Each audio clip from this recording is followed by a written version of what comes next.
How many of you have ever thought about what our lives would be like if we lived in a world with giant mega trees? To be honest, it's probably not really something people sit there and daydream about, right? But it is an interesting question, nevertheless. I mean, think about it. If giant mega trees existed in our world, in our lives, what would be the reality of their existence? What would the surrounding environment look like? What would be the state of the weather and the atmosphere? What type of creatures would exist in that scaled up environment? How would humans live? How would civilization adapt to this? And what hidden and dark realities would also exist? Well, today we're going to take a closer look at what a world like that would actually be like. Not just how it looks from a distance in our imagination, but what it feels like to live inside it, to grow up in it, and to never know anything else.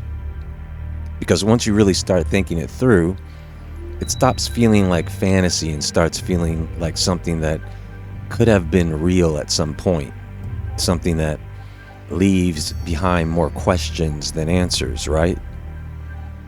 And the more you look into those questions, the more you start to realize something doesn't quite add up about the world we think we understand. It's probably why a world like that feels strangely familiar, like something we weren't supposed to remember, but something we need to know.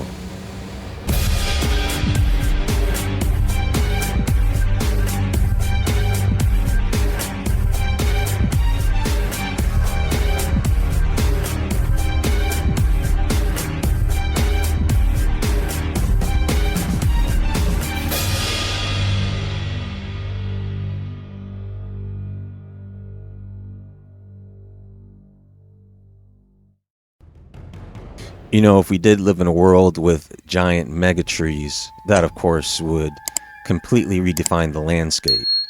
Their trunks would be so massive they'd feel more like cities than plants, with their interiors hollowed out over time into massive living spaces where entire ecosystems could exist on their own. You could walk inside one of these trees and never see the outer forest again. Just layers of growth, moisture, life thriving in dim light. At the base of these trees, the roots would stretch outward in thick, twisting formations that go up and down like mountain ranges. And that would create these natural walls and deep caverns. We would have uneven valleys that reshape the ground. If you were on the ground looking upward, the forest would rise in layers, almost like stacked continents of leaves and branches, each one forming its own environment.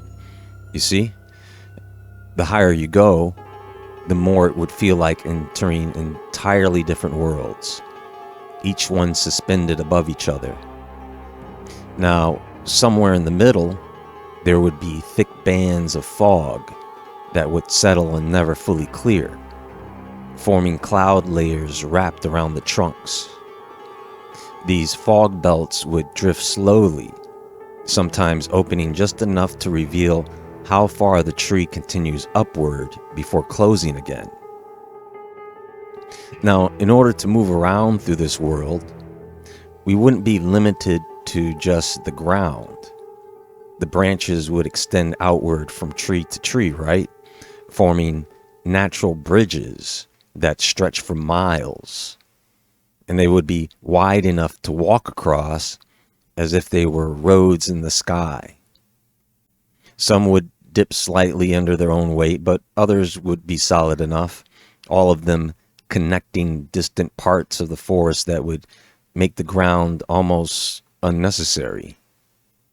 So along the bark, there would probably be slow-moving streams of sap that would flow in thick, amber-colored paths, catching what little light filters through and giving off a faint glow in darker areas. And those sap flows would feel like rivers with winding trails that move steadily downward. Now, the weather in a place like this wouldn't feel like something happening above us like we're used to. It would feel like it's happening all around us at once. Storms would build up and break up within the canopy, and the weather would be trapped between layers of branches and leaves. You could be standing in still air at one level and hear thunder rolling somewhere above or even below you. Crazy, right? Rain moisture would hang in the air constantly, and it would be caught between the layers, constantly feeding an endless cycle of rainfall that never really stops, but it would just shift in its intensity. Light would struggle to reach all the way to the ground, so instead of full sunlight, it would come down in scattered beams or God rays that break apart as they pass through miles of leaves and branches. And the light would move slowly throughout the day, barely illuminating the forest floor and leaving most of it in this dim, filtered glow. Higher up, the wind would behave differently too. It would get forced into tight spaces between branches, and in between those branches and leaves, the wind would be building up into powerful currents that rush through the upper levels. In some places, it would be completely still, and in others, it would feel like a constant wind tunnel pushing through. Now, at night, the air would start to feel alive. We would have these tiny spores drifting through the atmosphere that would probably glow a little bit, turning the darkness into something soft and hazy rather than completely black, right? And we would have this glowing mist that would gather in pockets and trails, especially in the thicker parts of the forest, making it hard to tell where the air ends and the landscape begins. It wouldn't be bright enough to fully see everything, but just enough to make shapes and movement visible. So the animals in a place like this would feel just as massive and unfamiliar as the environment, folks. The herbivores would move slowly along the trunks and lower canopy, feeding directly on bark, thick leaves, or whatever grows along the surface of the trees. Imagine that. You could hear them before you ever see them. The sound of something large pulling at the wood or shifting its weight against the trunk. Some would spend most of their lives at a single level, right? While other animals would move gradually upward over time, following all the new growth. Predators would have to adapt to a world where everything is vertical. A lot of them would be climbers. Their bodies would be built for grip and balance, able to cling to surfaces at steep angles or hang in place while waiting for the right moment to strike. So hunting could come from above or below, or somewhere hidden along the trunk, making it hard for anything to feel truly safe. Then there's the movement through the air. There would be creatures that glide from branch to branch. We would have other animals relying on strong winds to navigate through gaps in the canopy, riding the shifting air currents that move between the trees. We would have their presence constantly above and below us, sometimes visible, sometimes only heard as something passes through the leaves. Insects would exist on a scale that feels overwhelming too. Swarms could gather in numbers that they darken entire sections of the forest, moving like living clouds from one area to another. You might hear them long before they arrive, a low, growing hum that fills the air and drowns out everything else. At the same time, smaller life forms would exist much closer to the surface. Parasites would live inside the bark, burrowing into the wood, creating networks beneath the surface, feeding quietly and constantly without ever being seen. Now higher up, where the trees open into larger cavities and broken sections, birds would build their nests that would be like caves. Entire groups could live in a single tree without needing to leave it that often. From a distance, you might not even realize they're there until something moves or calls out from inside these nests. People living in this world would probably still build on the ground, but not in the normal sense. Their homes and entire communities would be set into the trees themselves, carved into the trunks or shaped along massive branches that feel more like solid ground than anything below. Over time, these would grow into full civilizations, layered and spread out vertically rather than across land. Moving through these places would mean going up and down instead of side to side. So we would probably be using rope systems, lifts, long stairways cut directly into the wood. Travel between areas, many parts of the forest would already be connected high above by natural pathways. I'm telling you, daily life would revolve around the trees as a source of everything. Sap would be collected and used in different ways, sometimes for food, sometimes for light or preservation. Moss and bark would be gathered and processed into materials for building, clothing, tools. Nothing would feel separate from the trees because everything would come from them in some form. The idea of going down to the forest floor would be just inconvenient. It would carry a real sense of unease, uncharted territory even. That lower world would be darker, harder to navigate. It would be filled with things people rarely see up close. Most would avoid it entirely unless there was no other choice, right? I mean, who would want to travel through that mess of giant shrubs, bushes, and extremely tall grass? I'm sure nobody would want to run into any giant critters down there. You know, over time, that distance would turn into something deeper than caution. The trees would take on meaning beyond their physical presence, becoming something people respect on another level. They would be seen as the foundation of the world, something that holds everything in place and makes life possible. Stories and traditions would grow around them, shaping how people think about where they live and why. You know how there are some people who never leave the city that they were born in? Well, it wouldn't be unusual for someone to go their entire life without ever stepping on the ground, growing up, living, and dying high above it, with the forest floor remaining something distant and almost unreal. There would be parts of this world that feel like they were never meant to be found. Some of the trees would be hollow deep inside, vast internal spaces where entire ecosystems exist on their own, cut off from everything outside. You could step into one of these openings and end up in a place that feels completely separate from the forest around it, with its own air, its own life, its own sense of time.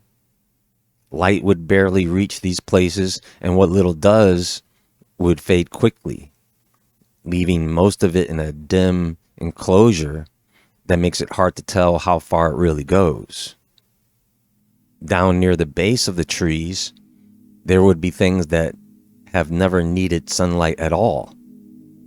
Creatures would move through the darkness slowly, shaped by an environment where vision doesn't matter as much as sound or vibration. You wouldn't always see them, but you might feel movement through the ground or hear something shifting in the distance. The roots in some places would have grown around structures that don't belong to the forest, remains of something older, partially swallowed and held in place. Some surfaces would press through the wood at odd angles, worn down but still recognizable enough to raise questions about who or what was there before. Hey, what about those fallen trees? Think about it. The landscape would change completely.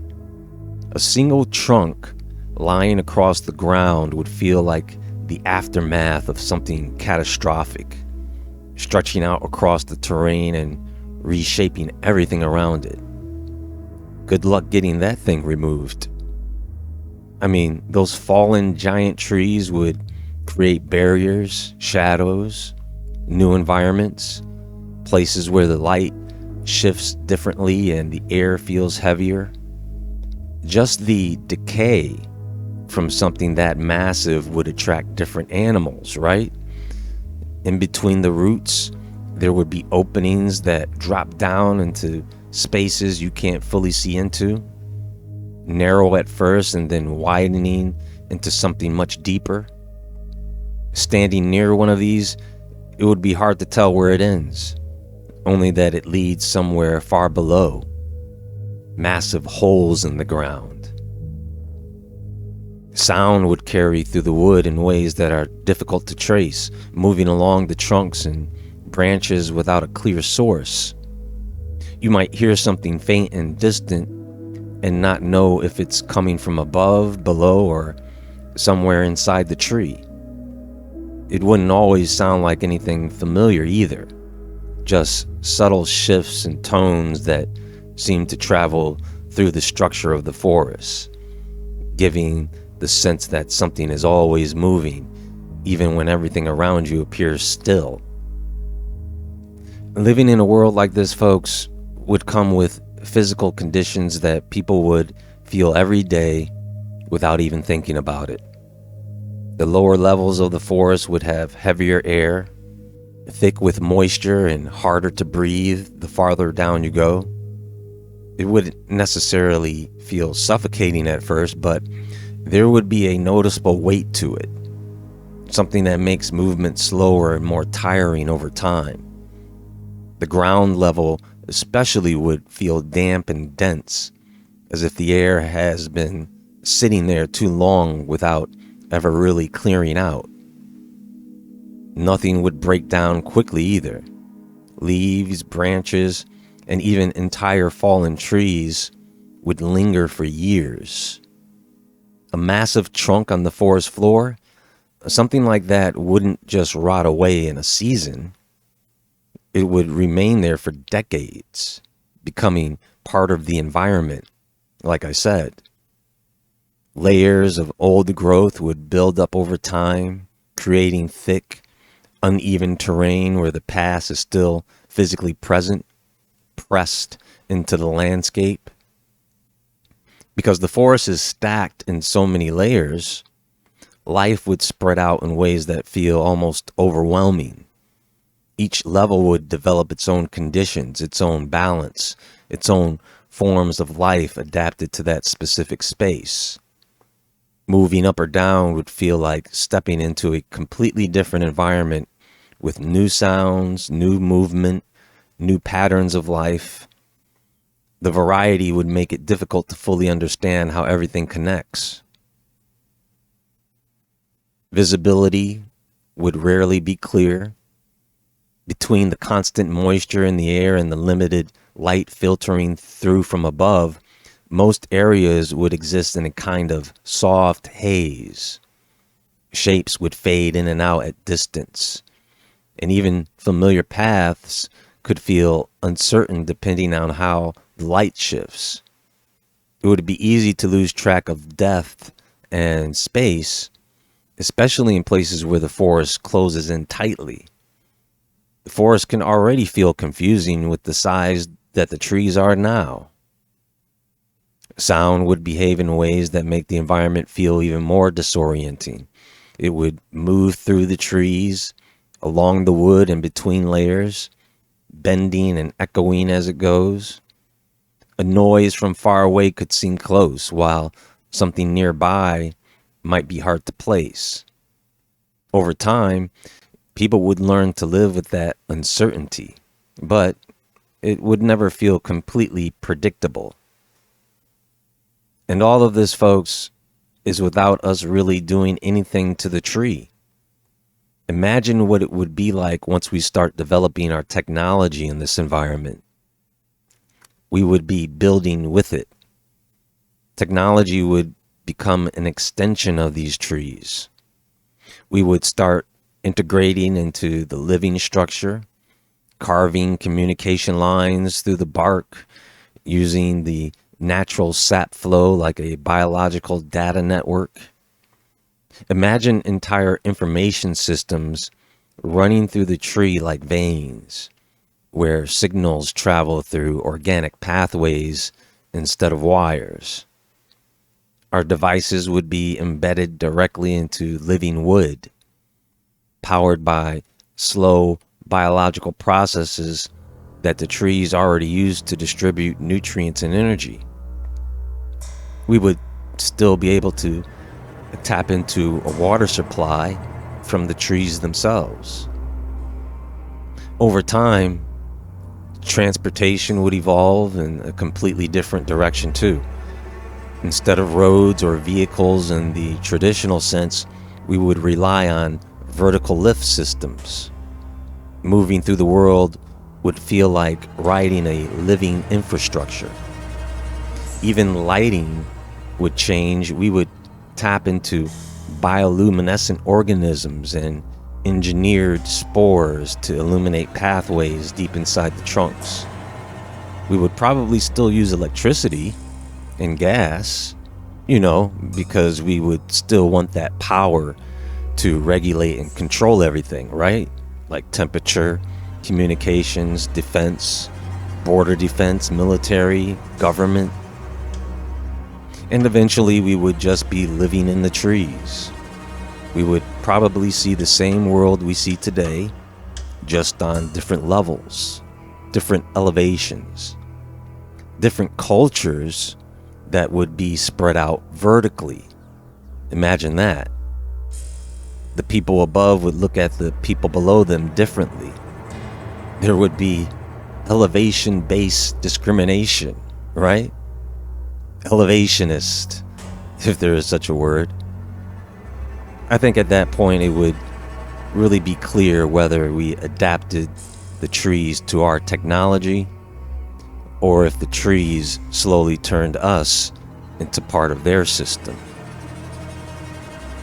Anyway, folks, that's going to be all for now, and there is more to come very soon. I hope you all enjoyed this presentation, and please click the thumbs up button and like this video for me. I do appreciate everyone who hypes these videos. Also, let me know what you guys think in the comments below. What do you think life would be like with giant mega trees? What do you imagine living in that environment? Let me know. Everyone have a wonderful day or evening, and until next time, friends, stay awake, stay aware, stay safe, and I'll talk to you all soon.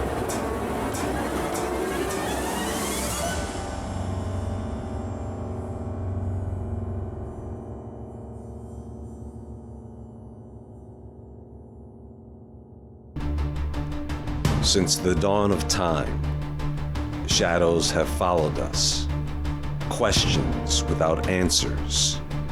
Legends without end. Whispers speak of worlds hidden from sight.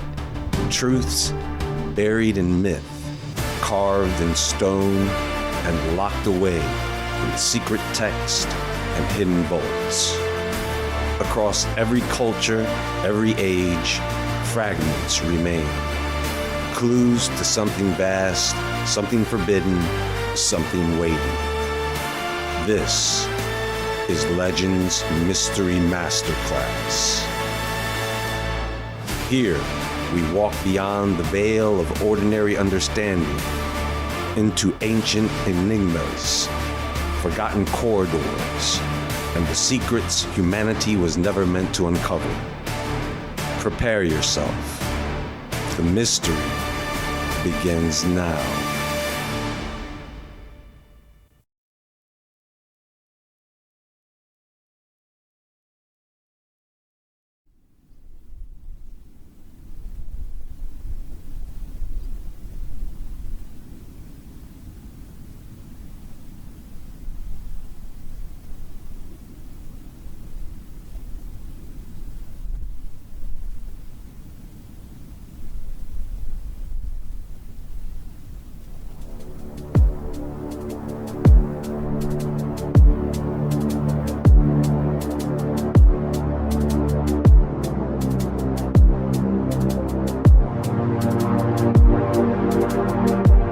And it came to pass, when men began to multiply on the face of the earth, and daughters were born unto them, that the sons of God saw the daughters of men that they were fair, and they took them wives of all which they chose.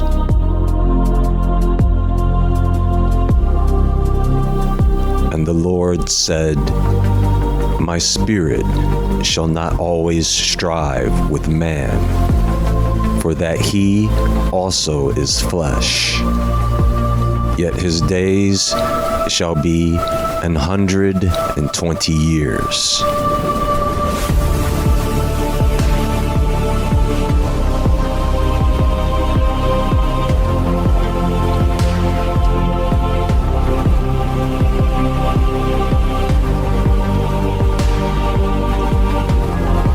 And it came to pass after 7 days that the waters of the flood were upon the earth. In the 600th year of Noah's life, in the 2nd month, the 17th day of the month, the same day were all the fountains of the great deep broken up, and the windows of heaven were open, and the rain was upon the earth 40 days and 40 nights.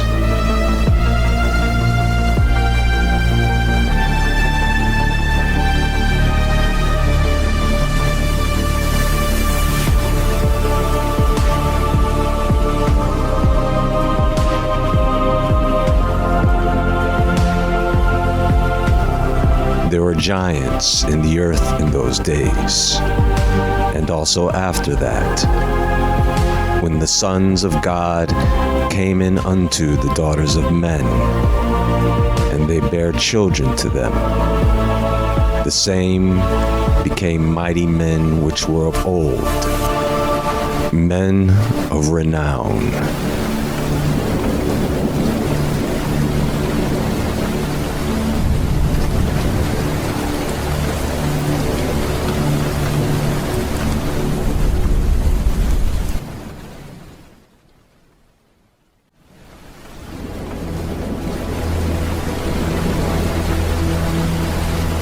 And the rain was still descending upon the earth, and it descended 40 days and 40 nights, and the waters prevailed greatly upon the earth, and all flesh that was upon the earth or in the waters died, whether men, animals, beasts, creeping things, or birds of the air.